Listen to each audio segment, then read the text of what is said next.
We here in Ireland have such a close affinity with the United States. For generations, our people have gone out there.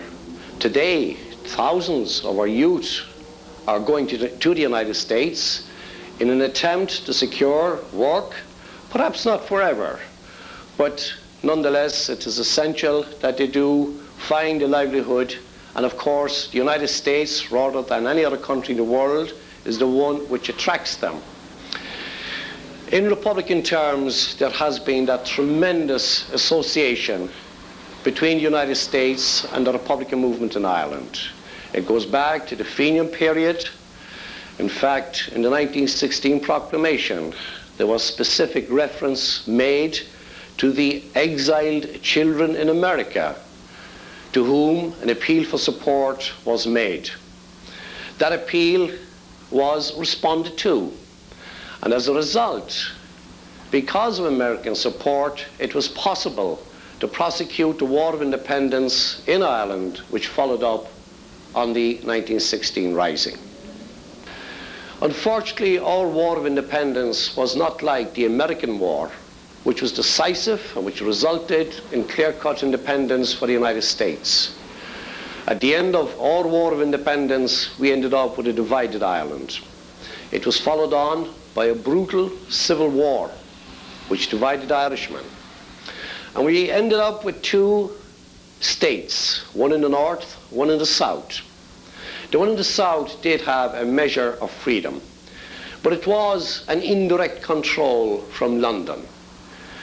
The southern state emerged as a neo-colonial state, while across the border, the British made no pretense as to what their policy and desires were. It was clear-cut, direct rule, enforceable at the point of a bayonet.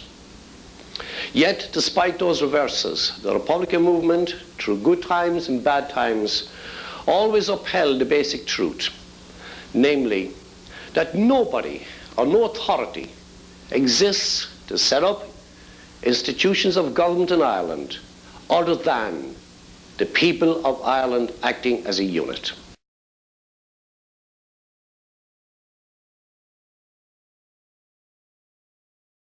My name is Ruairi of Bradigh. I am the president of Republican Sinn Féin, which is the oldest political organisation organised in all of Ireland. Soon we will be celebrating our centenary. I have been actively involved in the struggle for Irish freedom for more than 50 years and have contested elections north and south of the British border in Ireland. In fact, I was elected a deputy in my native Longford, Westmeath at one stage.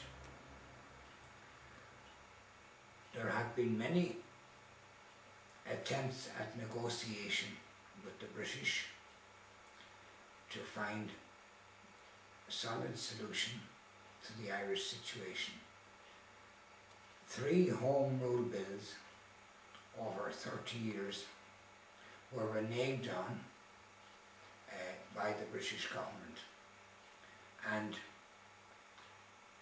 in 1921 a treaty which partitioned Ireland was forced on the Irish people by British Premier Lloyd George under threat of immediate and terrible war. Since then, there have been other agreements.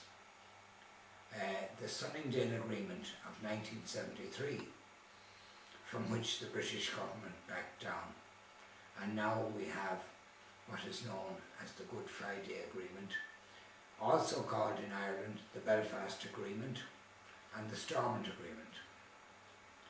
And we are told that this is the solution. Republican Sinn Féin would deny this and would say that this agreement accepts and endorses British rule in Ireland. It broadens the base for that rule by engaging a section of the nationalist population in support of British rule, in addition to the already pro-British Unionist section of the population. Nationalists who accept office as ministers of the British Crown in Stormont are simply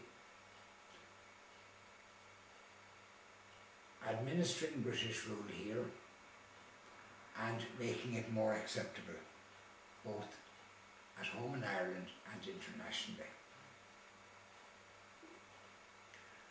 In other words, partition and British rule, rather than being weakened, are being strengthened and are being solidified.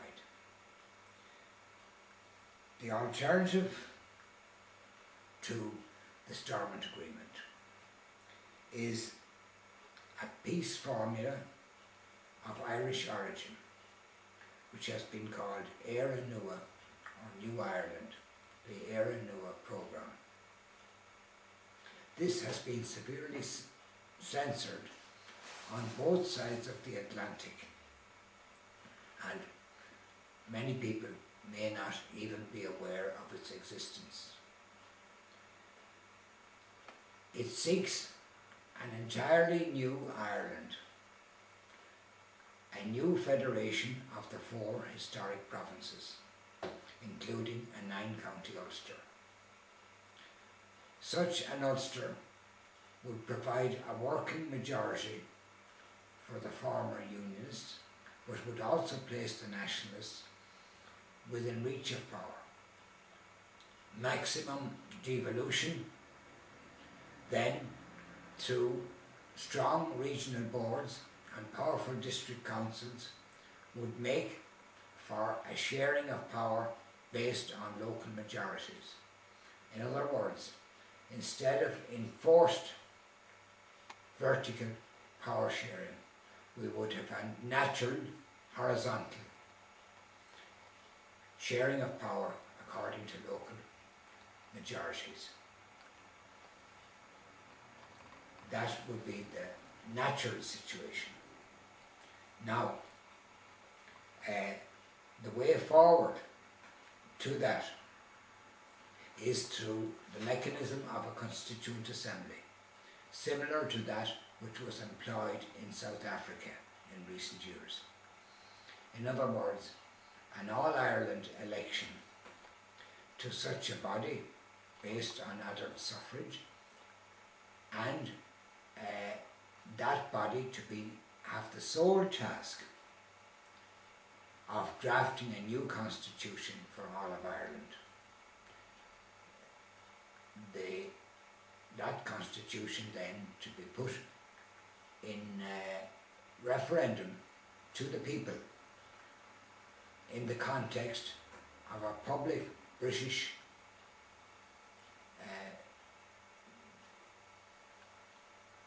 agreement or to disengage from Ireland finally over a period of years. This indeed is the way forward.